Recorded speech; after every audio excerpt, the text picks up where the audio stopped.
A very good evening to all. I hope you all are doing good. So this is Riya Pandey, your business studies educator, and we have already discussed the six principles of management by Henry Fayol. Now we move forward towards the seventh one is remuneration of a person. देखो, किसी भी person को remuneration पे कर रहे हो, मतलब जो सैलरी दे रहे हो एम्प्लॉयज़ को या फिर वर्कर को जो वेजेस दे रहे हो, वो अपने वो फेयर पे करना है। मतलब ऐसा नहीं होना चाहिए कि किसी से आप ज़्यादा काम करवा रहे हो बट उसको उसका हक का पैसा नहीं दे रहे हो। तो जनरली आपको एम्प्लॉयज़ को पैसे अच्छे देने हैं, ठीक है। और वो पैसे किसके अकॉर्डिंग आप दोगे, डिटरमाइन अकॉर्डिंग टू द उस पर्सन की फाइनेंशियल नीड्स को देख के, ठीक है। अब अगर वो शहर में रह रहा है तो कम से कम इतना तो दो कि वो अच्छे से जी पाए, है ना, मतलब उसको उसका घर चल पाए।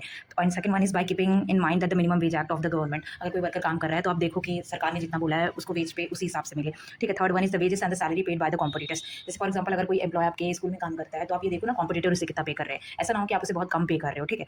For example, if in the particular organisation year if in the particular organization year of organization has earned more profit than apart from giving extra profit to the shareholders and owners, some part of the profit must be given to, जैसे for example कोई company है, ठीक है, और हर साल उसको profit होता है बट इस साल थोड़ा ज़्यादा प्रॉफिट हो गया है, तो शेयर होल्डर्स और ओनर्स को प्रॉफिट बांटने के बजाय, है ना, एम्प्लॉयज़ जो बिजनेस ऑर्गेनाइजेशन में काम कर रहे हैं आपको वो प्रॉफिट का कुछ हिस्सा उनको भी बांटना चाहिए, ठीक है। ये क्या, इससे क्या होगा, आपके एम्प्लॉयज़ जो है इंकरेज होंगे, ठीक है, वो मोटिवेट होंगे कि एक्स्ट्रा एफर्ट्स लगाने के लिए towards the profit of the company, ठीक है। अगर आप उनको भी एक्स्ट्रा पे करोगे, कंपनी को एक्स्ट्रा प्रॉफिट हो रहा है तो फिर वो नेक्स्ट टाइम और अच्छे से काम करेंगे, ठीक है। तो पॉजिटिव इफेक्ट्स क्या होता है, ये इस प्रिंसिपल का मतलब रेम्यूनरेशन अच्छे से देना, उससे क्या पॉजिटिव इफेक्ट आएगा कि एम्प्लॉयज़ को मोटिवेशन होगा, ठीक है, वो अच्छे से अच्छा पे करोगे तो अच्छा काम भी करेंगे ना, ठीक है। Devotion and commitment of the employees improves. अगर आप ज़्यादा अच्छे से पे करोगे, एम्प्लॉयज़ का ध्यान रखोगे तो वो भी डिवोटेड फील करेंगे, मतलब वो भी आपके प्रिंसिपल वॉयलेट करते हैं, मतलब रेम्यूनरेशन अच्छे से पे नहीं करते हैं, सैलरी अच्छे से एम्प्लॉयज़ को नहीं देंगे तो increase in turnover of employees. देखो, एम्प्लॉयज़ डिससेटिस्फाई फील करेंगे, ठीक है। अब वो डिससेटिस्फाई फील करेंगे क्योंकि उनको पैसे सही से नहीं मिल रहे हैं, तो वो क्या करेंगे, वो बाहर अच्छी अपॉर्चुनिटीज़ ढूंढेंगे और बेटर जॉब अपॉर्चुनिटीज़ ढूंढेंगे। इसकी वजह से क्या होगा, वो रिजाइन देने स्टार्ट कर देंगे और फिर उसके बाद उसका रिजल्ट क्या होगा, हाई एम्प्लॉय टर्नओवर होगा और आप और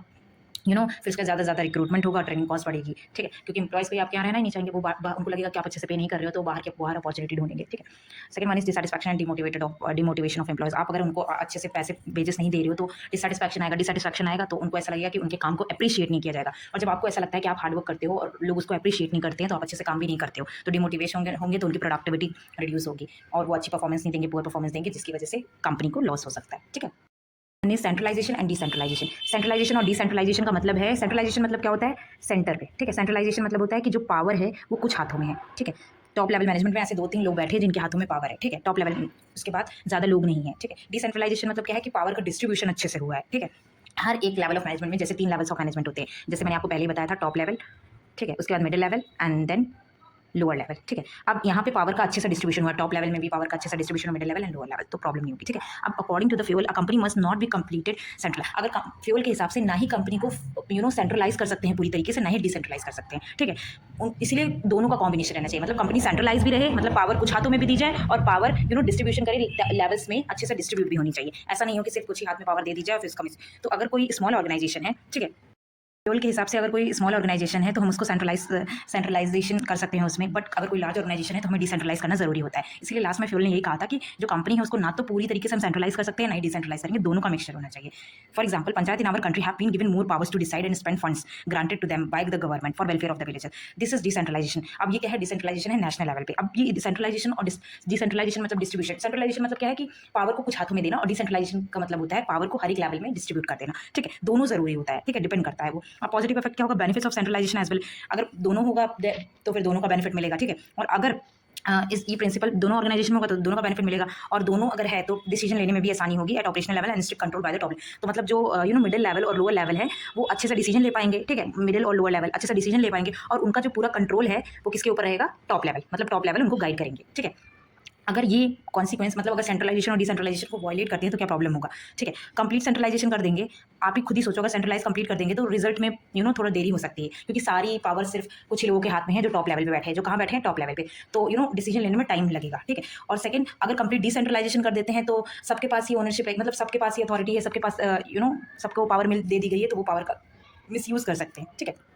डिफरेंस के बारे में डिस्कस कर लेते हैं। जो सेंट्रलाइजेशन होता है वहाँ पे पावर का डिस्ट्रीब्यूशन होता है, मतलब पावर जो है टॉप लेवल मैनेजमेंट के हाथ में होती है। डिसेंट्रलाइजेशन में पावर को डिस्ट्रीब्यूट कर दिया जाता है कि हर एक लेवल पे, मतलब टॉप लेवल पे भी हो, मिडिल लेवल पे भी, लोअर लेवल पे भी डिस्ट्रीब्यूशन कर दिया जाता है पावर्स का, ठीक है। अथॉरिटी टॉप मैनेजमेंट जो होती है उनके पास मैक्सिमम अथॉरिटी रहती है। सेंट्रलाइजेशन में the authority with the middle and the lower level management में, सेंट्रलाइजेशन में कम अथॉरिटी होती है, कम रिस्पॉन्सिबिलिटी, उनको ज़्यादा इतना बर्डन नहीं होता है। डिसेंट्रलाइजेशन में क्या है, हर एक अथॉरिटी को सिस्टमेटिकली डिवाइड किया जाता है और सबके पास सेम तरीके का पावर रहता है, ठीक है। जितना टॉप लेवल के पास रहेगा उतना मिडिल लेवल के पास भी रहेगा, उतना लोअर लेवल के पास भी रहेगा। Centralisation ninth one is principle of scalar chain. देखो बेटा, स्केलर चेन बहुत अच्छे से समझना, क्योंकि इससे क्वेश्चंस बहुत फंसते हैं, ठीक है। स्केलर चेन क्या होता है कि जो ऑर्गेनाइजेशन में जो आपको कोई इन्फॉर्मेशन ट्रांसफर करनी है, तो उसको एक सीरीज फॉलो करनी पड़ेगी, स्टेप बाय स्टेप।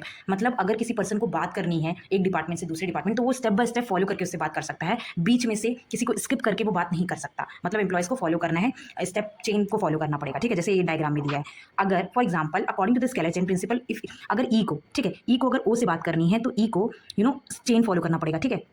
यहाँ से ऐसे आ सकता है, यहाँ डायरेक्टली बात नहीं कर सकता वो, ठीक है। ई को डी से होकर जाना पड़ेगा, पहले डी से बात करनी पड़ेगी, फिर सी, फिर बी, फिर ए, फिर एल, एम, एन, देन ओ पे आके बात करेगा, ठीक है। क्योंकि चेन नहीं टूटनी चाहिए, अगर ये चेन टूटी तो मिसकम्युनिकेशन हो जाएगा, कम्युनिकेशन गैप हो जाएगा ऑर्गेनाइजेशन में, जो सही नहीं है। तो मतलब एक चेन को फॉलो करना पड़ेगा अगर किसी को बात करनी है। अगर ए को पी से बात करनी है तो एल, एम, एन, ओ, तब उसके बाद वो पी से बात कर सकता है। बट कभी कभी हमें कुछ इंपॉर्टेंट इन्फॉर्मेशन ट्रांसफर करनी होती है, बट हमको चेन फॉलो करने की वजह से देरी हो जाती है।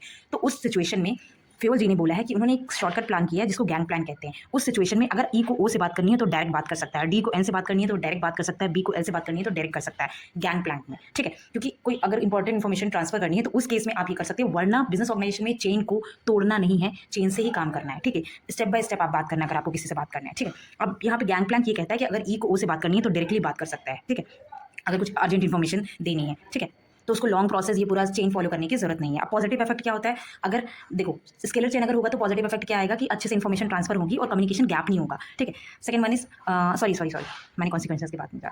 Principal of scalar chain follow करते हैं तो सिस्टमैटिक फ्लो ऑफ इन्फॉर्मेशन ना सिस्टमैटिक फ्लो होगा, स्टेप बाय स्टेप फॉलो होगा, तो अच्छे से इन्फॉर्मेशन सब तक पहुंचेगी, कम्युनिकेशन गैप नहीं होगा, ठीक है। और सेकंड वन इज पॉजिटिव क्या है, no communication gap in the organisation में कोई कम्युनिकेशन गैप नहीं होगा। बट अगर प्रिंसिपल ऑफ स्केलर चेन को नहीं फॉलो करेंगे तो देयर में भी कम्युनिकेशन गैप, ठीक है। मान लो ई ने ओ से बात कर लिया तो फिर प्रॉब्लम हो जाएगी इन सबको, ठीक है। और second one is no clarity in authority responsibility relationship, कोई क्लैरिटी ही नहीं रहेगी अथॉरिटी रिस्पांसिबिलिटी रिलेशनशिप में, तो ये गैप हो जाएगा। One is principle of order. Principle of order ये कहते हैं, फ्योल जी ये कहते हैं कि बिजनेस ऑर्गेनाइजेशन में हर एक चीज़ की फिक्स प्लेस होनी चाहिए, ठीक है। फिर चाहे वो मैन हो, चाहे मटेरियल हो, चाहे कोई थिंग हो, ठीक है। मतलब अगर फॉर एग्जांपल बिजनेस ऑर्गेनाइजेशन में कोई एडमिन डिपार्टमेंट, अब जैसे आप स्कूल में देखते हो कि जो रिसेप्शनिस्ट होती है वो हमेशा रिसेप्शन पे बैठती है, जो प्रिंसिपल होता है वो हमेशा प्रिंसिपल वहाँ पे उनका अलग से केबिन होता है, वहाँ बैठते हैं। और जो स्टाफ रूम होते हैं वहाँ पे टीचर्स डिस्ट्रीब्यूटेड होते हैं, और स्कूल में बहुत सारे स्टाफ रूम होते हैं, सीनियर टीचर्स अलग बैठते हैं, जूनियर टीचर्स अलग बैठते हैं, ठीक है, प्राइमरी टीचर्स अलग बैठते हैं, तो सबका एक फिक्स प्लेस है, ठीक है। अब बिजनेस ऑर्गेनाइजेशन में अगर हर एक चीज़ फिक्स प्लेस पे नहीं होगी तो फ्योल जी ये बता रहे हैं कि मानो फॉर एग्जाम्पल आपने जो जूनियर टीचर है उसको किसी सीनियर टीचर से बात करनी है, और अगर उसे पता ही नहीं कि वो सीनियर टीचर कहाँ बैठा है तो वो पूरे ऑर्गेनाइजेशन में घूमती रहेगी और उनको ढूंढती रहेगी, तो इससे क्या होगा, इससे टाइम वेस्ट होगा। इसलिए उन्होंने एग्जाम्पल के थ्रू समझाया है, अगर किसी वर्कर को किसी सामान की जरूरत हो तो उसे ये पता होना चाहिए कि वो सामान उसे कहाँ मिलेगा, ताकि वो वहीं जाके सर्च करे, ठीक है। और सेम तरीके से अगर वर्कर को किसी सुपरवाइजर की गाइडेंस की जरूरत हो तो उसे पता होना चाहिए कि ये सुपरवाइजर कहाँ बैठता है, मतलब उसका फिक्स एक केबिन होना चाहिए, ताकि वर्कर उसको ढूंढने के चक्कर में अपना टाइम वेस्ट ना कर ले, ठीक है। तो बिजनेस ऑर्गेनाइजेशन में ये बोला गया है, प्रिंसिपल ऑफ ऑर्डर मतलब ये होता है कि हर एक बिजनेस ऑर्गेनाइजेशन में हर एक जो चीज़ है उसकी अपनी एक फिक्स प्लेस होनी चाहिए और वो वहीं पे होना चाहिए, वो चीज़ वहीं पे मिलनी चाहिए, ठीक है। पॉजिटिव इफेक्ट क्या होता है, तो टाइम वेस्ट नहीं होगा मैन मटेरियल का, ठीक है। और second one is smooth and systematic working organisation, सबको अपना काम पता है, सब अपनी फिक्स चीज़ पे है, तो सबको एक सिस्टमैटिक एनवायरमेंट बना रहेगा ऑर्गेनाइजेशन में। अगर इस प्रिंसिपल को आप फॉलो नहीं करते हो, वॉयलेट करते हो, तो क्या कॉन्सिक्वेंसेज होंगे, टाइम वेस्ट होगा, एनर्जी वेस्ट होगी, ठीक है। Not able to contact the people at the right time. For example अगर मुझे अभी प्रिंसिपल से बात करनी है, प्रिंसिपल कहीं भी बैठ रहे हैं स्कूल में, तो मैं क्या करूँगी, मैं उनको ढूंढते ढूंढते कहाँ जाऊँगी, तो इससे मतलब मुझे जब उनकी जरूरत थी तो मैं उनसे बात ही नहीं कर पाऊंगी, ठीक है। 11th one is principle of equity. Principle of equity में बिजनेस ऑर्गेनाइजेशन में आपके जितने भी लोग काम करते हैं आप उनको एक तरह से ट्रीट करोगे, मतलब अच्छे तरीके से उनको ट्रीट करोगे, फेयर ट्रीट करोगे, कोई किसी के साथ इंजस्टिस नहीं करेगा, किसी को फेवरेटिज्म नहीं देना है आपको। जैसे फॉर एग्जाम्पल अगर आप मैनेजमेंट में हो तो ऐसा नहीं होना चाहिए किसी टीचर को आप फेवर दे रहे हो, ठीक है, फेवरेटिज्म कर रहे हो, किसी टीचर को ज्यादा क्लासेस दे रहे हो, किसी को दे नहीं दे रहे हो, खाली बिठा के रख रहे हो, ठीक है। तो आपको फेवरेटिज्म नहीं करना है बिजनेस ऑर्गेनाइजेशन में, आपको अच्छे से काम करना है, ठीक है। और मतलब सबको फेयर ट्रीट करना है, क्योंकि अगर आप इंप्लॉयज को अच्छे से ट्रीट करोगे, फेयर ट्रीट करोगे, तो वो खुद ही अपना अच्छा से ट्रीट करोगे एम्प्लॉयज़ को, तो वो अपना मैक्सिमम एफर्ट करेंगे, आप लगाएंगे बिजनेस के ऑर्गेनाइजेशन को के गोल्स को अचीव करने के लिए। क्योंकि अगर आप अच्छे से ट्रीट नहीं करोगे तो डिसैटिस्फाई होंगे तो आपके ऑर्गेनाइजेशन में काम नहीं करेंगे, बाहर काम ढूंढेंगे, तो उससे आपका नुकसान है, अच्छे से काम ही नहीं करेंगे, ठीक है। पॉजिटिव इफेक्ट क्या होगा, एम्प्लॉयज सेटिस्फाई हो जाएंगे अगर आप अच्छे से उनको ट्रीट करोगे। Second one is motivate the employees to boost up the morale of the employees. अगर आप उनसे अच्छे से ट्रीट करोगे तो उनको भी अच्छा फील होगा, उनको अप्रिशिएट फील होगा, तो फिर वो अच्छे से काम करेंगे। अगर आप प्रिंसिपल ऑफ इक्विटी को वॉयलेट कर देखो प्रिंसिपल ऑफ इक्विटी का मतलब ये नहीं होता है कि सबको एक ही जैसी सैलरी प्रोवाइड करना, फिर प्रिंसिपल ऑफ इक्विटी का मतलब ये होता है कि सबको एक तरह से ट्रीट करना, ठीक है। जैसे फॉर एग्जाम्पल कोई पियोन है, सुपरवाइजर है, सीनियर टीचर है, जूनियर टीचर है, उससे कोई फर्क नहीं पड़ता, आप सबको एक ही तरह से रिस्पेक्ट करो, एक ही तरह से ट्रीट करो, क्योंकि सबका अपना एक काम है और सब अपना काम अच्छे से ही करते हैं। अगर इस प्रिंसिपल को वॉयलेट करते हो तो डिसैटिस्फैक्शन होगा एम्प्लॉयज के मन में, ठीक है, टर्नओवर बढ़ेगा, मतलब ज़्यादा से ज़्यादा लोग जाने लगेंगे ऑर्गेनाइजेशन से, क्योंकि बाहर जॉब ढूंढने लगेंगे। Unhealthy relation between superiors and subordinates, और इनफैक्ट टीचर्स के बीच में अच्छा रिलेशन भी नहीं होगा, मतलब सुपीरियर का सबऑर्डिनेट से रिलेशन भी नहीं अच्छा हो, क्योंकि आप उनको अच्छे से ट्रीट नहीं कर रहे हो, तो वो एक दूसरे के दुश्मन बने फिरते रहेंगे, मतलब वो एक दूसरे से चिढ़ने लगेंगे, जलने लगेंगे, तो वो अच्छा नहीं है, मतलब unhealthy. So all for today. Thank you for watching this video. Stay tuned for the next video and kindly like and subscribe my channel.